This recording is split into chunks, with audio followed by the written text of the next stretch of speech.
Isso aí, galera, vou mostrar aqui pra vocês. Chegou agora uma caixinha bem lacrado, bem organizado. Comprei lá na Super Moto Shop,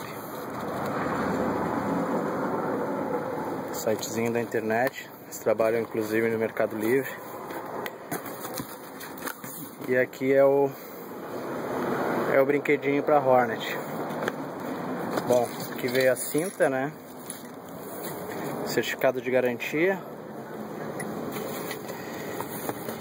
E aqui veio a ponteira.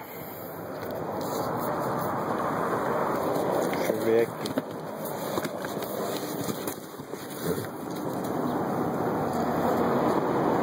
Na caixa, tudo organizadinho, tudo bonitinho. Tudo no plástico bolha, como tem que ser. Vamos tirar aqui.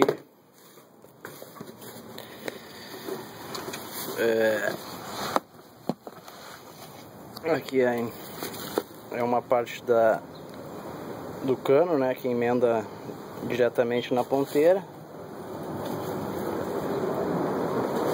E aqui é a ponteira. Então é essa bichinha aqui que vai na moto agora. Excelente custo-benefício. Eu acredito que vai ficar bem bonita.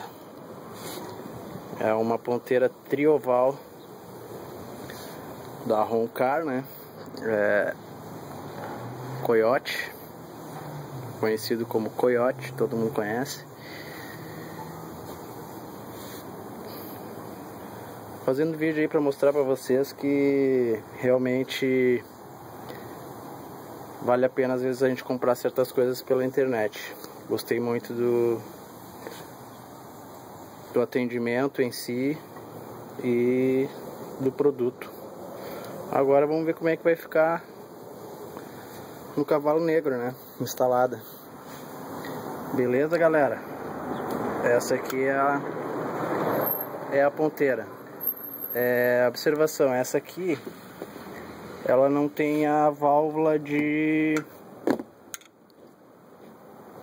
aquela famosa flauta, né, que tu pode dar diminuir a intensidade do ronco. Essa daqui ela é ronco aberto sempre, mas tudo conforme a lei, né?